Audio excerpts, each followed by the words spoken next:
The most generous people are often the most broke. And it's not what you think. Right now, someone is lending money they can't afford to lose. Someone is saying yes to requests that drain their energy. Someone is giving so much of themselves that there's nothing left for their own dreams. They think they're being kind. They think they're being good. They think generosity means never saying no. But what if I told you that toxic generosity is destroying both the giver and the receiver? That the people you think you're helping, you're actually hurting, and that the kindest thing you can do is sometimes the thing that feels the cruelest? Today, I'm going to show you the dark psychology of people-pleasing, why good intentions create bad outcomes, and how to give in a way that actually helps. First, we'll expose the hidden damage that boundaryless giving creates. Then, we'll explore the ancient wisdom about sustainable compassion. And finally, I'll give you the exact framework for giving that empowers instead of enabling. But it starts with understanding why your kindness might be your cruelest act. Here's the pattern that destroys relationships and bank accounts. Someone asks for help. You say yes, even though you can't afford it, even though it stretches you thin, even though something inside you screams no. You tell yourself you're being generous, but what's really happening? You're teaching them that you have no boundaries, that your needs don't matter, that they can take without giving back. And you're teaching yourself that your worth comes from what you give, not who you are. This is what psychologists call codependent generosity, and it creates a toxic cycle that impoverishes everyone involved. Let me show you how this plays out. Sarah lends her brother $5,000 for the third time this year. She goes into debt to help him avoid consequences. He promises to pay her back. He never does. 6 months later, he's in trouble again, asks for more money. And Sarah, feeling guilty for even hesitating, says yes again. What Sarah thinks she's doing? Helping her brother. What she's actually doing? Enabling his irresponsibility while sacrificing her own financial future. This pattern shows up everywhere. The friend who always pays for dinner because others forgot their wallet. The employee who stays late to fix everyone else's mistakes. The parent who bails out their adult children instead of letting them learn from consequences. Here's what's really happening psychologically. Toxic givers aren't giving from love. They're giving from fear. Fear of conflict, fear of rejection, fear that people won't like them if they say no. This creates what I call the Martyrdom Complex. You sacrifice yourself to feel needed. You drain your resources to feel valuable. You exhaust yourself to feel worthy. But here's the brutal irony. The more you give without boundaries, the less people respect you. The more you sacrifice yourself, the more they expect it. The more you enable their problems, the more problems they create. Toxic generosity doesn't create gratitude. It creates entitlement. It doesn't build relationships. It destroys them.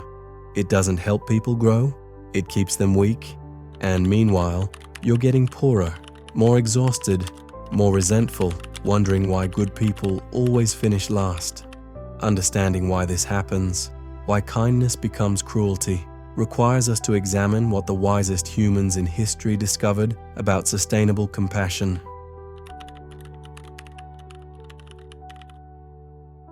Now that you understand the problem, let me take you back to the minds that understood sustainable compassion better than anyone. 2,400 years ago, a philosopher named Aristotle, student of Plato, teacher of Alexander the Great, one of history's greatest ethical thinkers, discovered something profound about virtue and balance. Aristotle taught the concept of the golden mean, that virtue exists between extremes, that too little generosity is selfishness, but too much generosity is also destructive. He understood that true virtue, true kindness, requires wisdom about when to give and when to withhold. This connects to what Buddha taught about compassionate detachment. The Buddha, born Prince Siddhartha, who gave up a palace to seek enlightenment, understood that attachment to outcomes destroys compassion. When you give to control how people see you, when you help to manage their emotions, when you sacrifice to avoid their disappointment, you're not being compassionate. You're being manipulative, even if your intentions are good. The Buddha taught that true compassion sometimes looks like cruelty.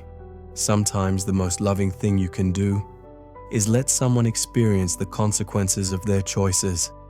Let them feel hungry so they learn to cook. Let them feel broke so they learn to budget. Let them feel lonely so they learn to build real relationships. But here's where it gets deeper.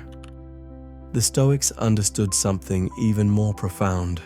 Marcus Aurelius wrote, "The best revenge is not to be like your enemy." But he also wrote, "Be like the rocky headland on which the waves constantly break.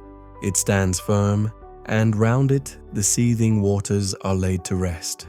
He understood that healthy boundaries aren't walls, they're foundations. They don't keep love out, they make love sustainable. When you have strong boundaries, when you give from choice instead of fear, when you help without enabling, something beautiful happens. You model what healthy relationships look like. You teach people to respect themselves by respecting yourself. You show them what empowerment looks like by empowering yourself first. This is what psychologists call differentiated love. Love that maintains individual identity while supporting connection. Love that says, "I care about you enough to let you be responsible for yourself." It's the difference between rescuing someone from drowning and teaching them to swim. One creates dependency, the other creates capability. But most people never learn this distinction because they confuse enabling with helping, pity with compassion, guilt with love. But knowing this philosophical truth isn't enough. You need a practical framework for giving that empowers instead of enabling. And that's exactly what I'm about to show you. Now comes the part you've been waiting for. The exact framework that transforms destructive giving into empowering generosity. Most people think there are only two options: give everything and go broke, or give nothing and be selfish. But there's a third option: give strategically, give sustainably, give in a way that creates abundance for everyone. I call it the G.I.V.E framework. Because real giving isn't about what you sacrifice, it's about what you create. G. Guard your resources first. This isn't selfishness. This is the airplane oxygen mask principle. You put on your own mask first, not because you matter more, but because you can't help anyone if you're unconscious. Before you give time, make sure you have time for your own priorities. Before you lend money, make sure your own financial foundation is secure. Before you take on someone else's emotional burden, make sure you're emotionally stable. People who give from emptiness create more emptiness. People who give from abundance create more abundance. I. Investigate the real need. Most requests for help aren't actually requests for help. They're requests to avoid responsibility, to delay consequences, to maintain comfortable dysfunction. Ask yourself, will this help them solve the problem, or will it help them avoid solving the problem? If your brother needs money for rent again, the real need isn't money. The real need is budgeting skills, or a higher income, or better spending habits. Give him money, and you've solved nothing. Teach him to budget. Help him find better work. Connect him with financial education, and you've solved everything. V. Verify it empowers instead of enables.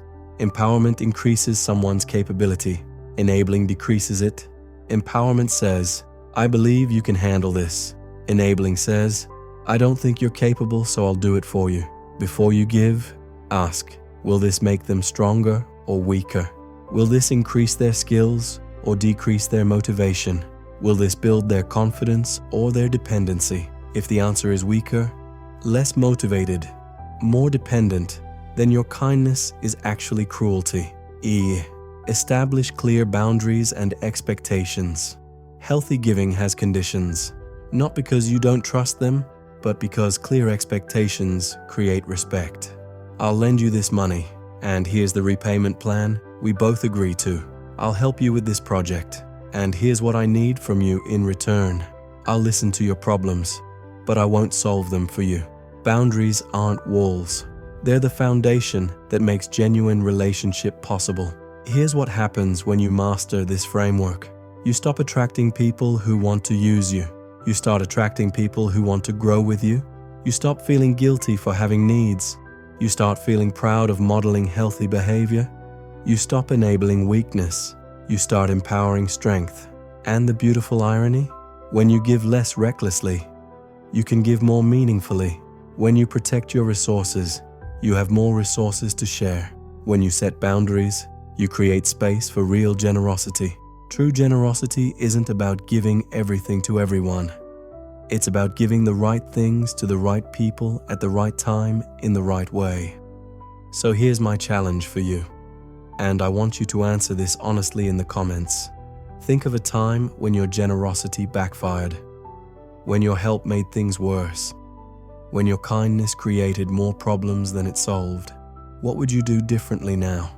Because understanding the difference between helping and enabling, between generosity and guilt, between love and fear, that's the key to relationships that actually work.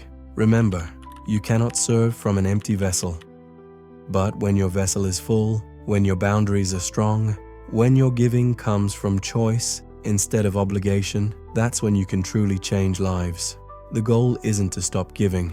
The goal is to give in a way that creates more abundance, more capability, more strength in the world. If this shifted how you think about generosity and boundaries, hit that subscribe button, because understanding healthy giving is just the beginning. There are deeper psychological patterns around money and relationships, hidden dynamics that determine whether your connections create wealth or destroy it. And once you see those patterns, once you master those dynamics, that's when every relationship in your life becomes a source of mutual empowerment instead of mutual drain. Until then, remember, the kindest thing you can do for someone is believe they're capable of solving their own problems.